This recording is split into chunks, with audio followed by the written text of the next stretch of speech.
Bonjour à tous les auditeurs de Radio Arc-en-Ciel et à tous nos amis de Jésus est mon guide. C'est avec joie que je vous retrouve pour partager la parole de Dieu. Aujourd'hui, mardi 17 octobre 2023, je souhaite une bonne fête à tous ceux qui portent le prénom d'Ignace et particulièrement à mon cher papa. Saint Ignace, après avoir été disciple de l'apôtre Saint Jean, devient évêque d'Antioche à la fin du 1er siècle après Jésus-Christ. Le gouverneur, Pline le Jeune, le fait arrêter avec d'autres chrétiens. Il est condamné à être dévoré par les fauves durant les fêtes romaines. L'Église possède encore le trésor que constituent les lettres qu'il a écrites aux diverses communautés chrétiennes durant le voyage qui l'a conduit à Rome. Elles sont poignantes pour leur confession d'une foi inébranlable et pour la joie qu'elles expriment. Écoutons-le dans sa lettre aux Romains.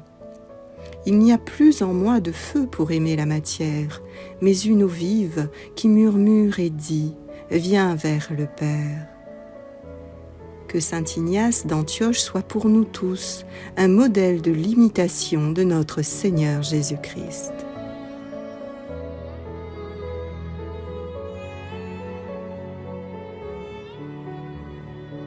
Esprit Saint, inspirez-moi, amour de Dieu, consumez-moi, au vrai chemin, conduisez-moi, Marie ma mère, regardez-moi, avec Jésus, bénissez-moi, de tout mal, de toute illusion, de tout danger, préservez-moi.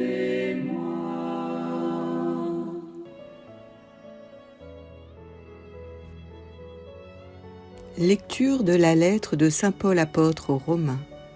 Frères, je n'ai pas honte de l'Évangile, car il est puissance de Dieu pour le salut de quiconque est devenu croyant, le juif d'abord et le païen. Dans cet évangile se révèle la justice donnée par Dieu, celle qui vient de la foi et conduit à la foi, comme il est écrit « Celui qui est juste par la foi vivra ». Or la colère de Dieu se révèle du haut du ciel contre toute impiété et contre toute injustice des hommes, qui par leur injustice font obstacle à la vérité.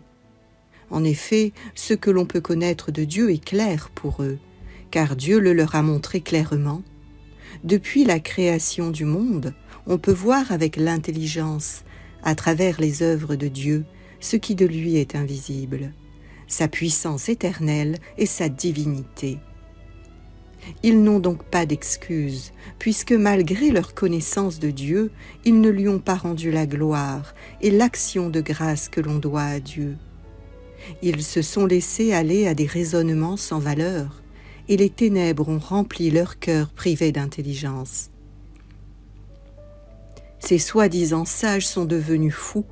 Ils ont échangé la gloire du Dieu impérissable contre des idoles représentant l'être humain périssable ou bien des volatiles, des quadrupèdes et des reptiles. Voilà pourquoi, à cause des convoitises de leur cœur, Dieu les a livrés à l'impureté, de sorte qu'ils déshonorent eux-mêmes leur corps.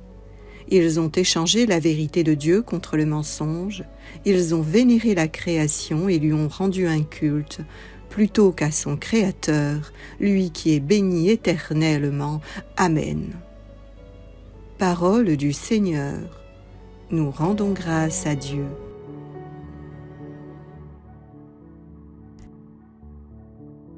Les cieux proclament la gloire de Dieu. Les cieux proclament la gloire de Dieu. Le firmament raconte l'ouvrage de ses mains. Le jour au jour en livre le récit, et la nuit à la nuit en donne connaissance. Les cieux proclament la gloire de Dieu.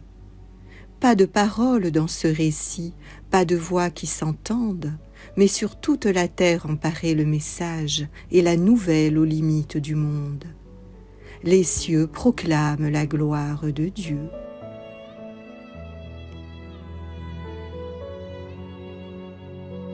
Dans ce passage de la lettre aux Romains, saint Paul montre comment ceux qui rejettent la vérité de l'Évangile se condamnent eux-mêmes à s'enfermer dans l'erreur, et comment, privés de la lumière, ils tombent dans des péchés de plus en plus graves. Saint Paul commence sa lettre par la proclamation de ce qui constitue le fondement de sa foi. Sa foi s'enracine dans l'Évangile, qui est la gloire du Dieu impérissable. Avec saint Paul, nous devons tous professer « Je n'ai pas honte de l'Évangile, car il est puissance de Dieu pour le salut de quiconque est devenu croyant. » Il nous rappelle que l'Évangile est la force de Dieu, agissante, dynamique et vivifiante. C'est le Christ en acte et en parole qui nourrit, ressuscite et transfigure nos âmes. Toute la vie de Jésus rapportée dans les évangiles est signe puissant et éternel de son mystère pour quiconque est devenu croyant. Voulez-vous participer à la vie de Dieu, à l'intimité de la divine Trinité ?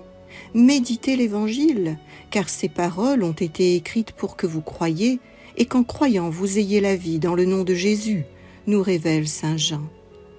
Mettons-nous à l'école de l'Évangile, c'est-à-dire obéissons à la parole vivante, non pas comme un esclave obéit à son maître, mais comme la fiancée qui veut plaire à celui que son âme cherche, c'est-à-dire dans une obéissance confiante. Accueillons la parole du Père éternel qui a déclaré sur les rives du Jourdain « Celui-ci est mon Fils bien-aimé, écoutez-le », c'est-à-dire obéissez avec confiance à ce qu'il vous dit dans son évangile, car c'est bien là que vous me trouverez. Saint Paul ne nous invite pas là à un romantisme facile, mais plutôt à une adhésion totale à l'appel du Christ, car c'est dans l'Évangile que se révèle la justice donnée par Dieu, nous assure-t-il. Cette justice divine et éternelle que renferme l'Évangile, comme la perle de grand prix de la parabole, vient de la foi et conduit à la foi. C'est la foi qui nous rend justes et qui nous fait goûter le prix inestimable, la valeur absolue de la parole. Et c'est l'amitié avec la parole qui renforce, qui affermit et qui fait fructifier notre foi. Oui, celui qui est juste par la foi vivra. Et le cœur illuminé dans la foi donnée par l'Esprit, nous sommes saisis par la justice de Dieu et nous ne pouvons que dire « Seigneur, pardonne-nous, nous avons péché contre toi. » Ensuite, saint Paul évoque la colère de Dieu contre toute impiété et contre toute injustice des hommes qui, par leur injustice, font obstacle à la vérité. L'injustice des hommes est de ne pas mettre leur foi dans l'Évangile vivant. Si certains disent avec Pilate « Qu'est-ce que la vérité ?» Nous, chrétiens, nous savons pertinemment que le chemin, la vérité et la vie, c'est le Christ vivant dans l'Évangile.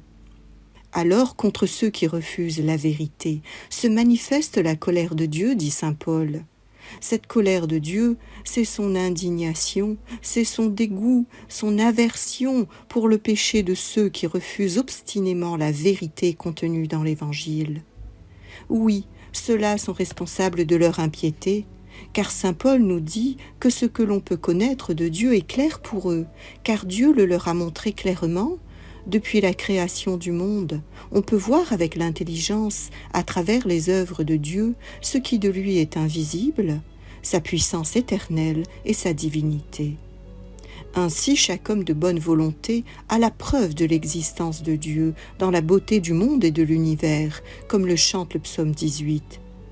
Les cieux proclament la gloire de Dieu, le firmament raconte l'ouvrage de ses mains, le jour au jour en livre le récit, et la nuit à la nuit en donne connaissance. Alors saint Paul déclare, ils n'ont donc pas d'excuse, puisque malgré leur connaissance de Dieu, ils ne lui ont pas rendu la gloire et l'action de grâce que l'on doit à Dieu. Ceux qui refusent d'écouter l'Évangile ont échangé la vérité de Dieu contre le mensonge, et saint Paul ajoute qu'ils sont devenus fous, privés d'intelligence. Ceux-là ne savent plus répondre aux questions fondamentales. D'où est-ce que je viens? Qui suis-je? Pourquoi ai-je été créé? Où est-ce que je vais? Alors que celui qui est juste par la foi peut proclamer « Je suis créature et enfant de Dieu par le baptême ». Dieu seul peut combler mon cœur, car je suis créé pour sa gloire, je suis fait pour sa louange et son adoration. Je suis un pèlerin en route vers la vision béatifique. Ceux-là qui refusent d'écouter l'Évangile, Dieu les a livrés à l'impureté, et ils se sont fabriqués des idoles représentant l'être humain périssable, ou bien des volatiles, des quadrupèdes et des reptiles. Ils ont vénéré la création et leur ont rendu un culte plutôt qu'à son Créateur. Si l'apôtre pointe du doigt les religions païennes, nous pouvons aussi penser aux idoles de la richesse, du pouvoir, de l'orgueil, etc., auxquelles le monde rend un culte. Éloignés du vrai Dieu, ceux-là qui tournent le dos à la justice de l'Évangile s'égarent dans des comportements de plus en plus immoraux. Pour le croyant, la retenue du péché par l'Esprit est une bénédiction, mais si cette retenue est supprimée, toute la méchanceté s'ensuit. Nous pouvons donc dire avec les pères de l'Église, hors de l'Église point de salut, car tout salut vient du Christ par l'Église qui est son corps. Lors du Concile Vatican II, l'Église nous amène à affiner notre regard intérieur sur les autres religions. La constitution dogmatique sur l'Église, Lumen Gentium, déclare que les autres religions portent en elles des germes de vérité, tout en reconnaissant que les autres religions montrent des limites et des erreurs, qui défigurent dans leurs adeptes l'image du vrai Dieu. Ces religions constituent, je cite, une préparation évangélique et comme un don de celui qui illumine tout homme pour que finalement il ait la vie. Et la Constitution ajoute, ceux qui sans faute de leur part ignorent l'Évangile et son Église, mais qui cherchent pourtant Dieu d'un cœur sincère et s'efforcent sous l'influence de sa grâce d'agir de façon à accomplir sa volonté, telle que leur conscience la leur révèle et la leur dicte, ceux-là peuvent arriver au salut éternel. Par des voies connues de Dieu seul pour ramener à la foi de l'Évangile, sans laquelle il est impossible de plaire à Dieu, ajoute le décret Ad Gentes, car seule la foi en notre Seigneur Jésus-Christ peut nous sauver.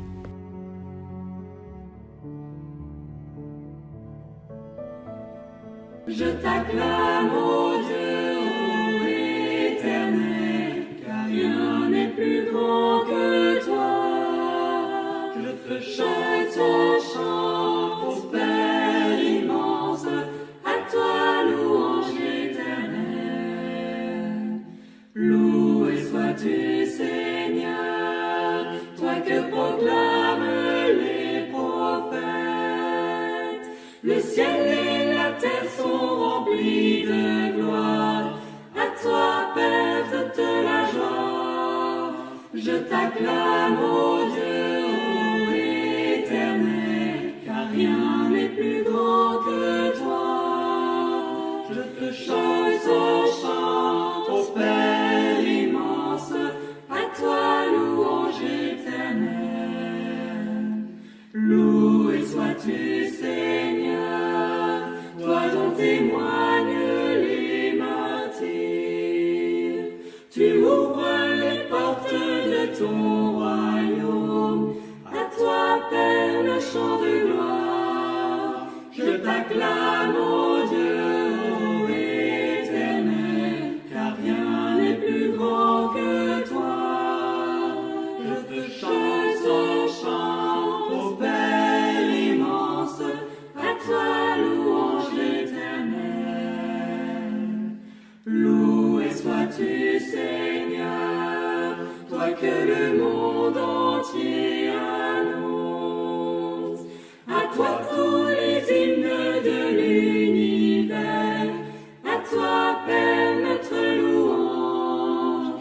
Je t'acclame, ô Dieu, ô éternel, car rien n'est plus grand que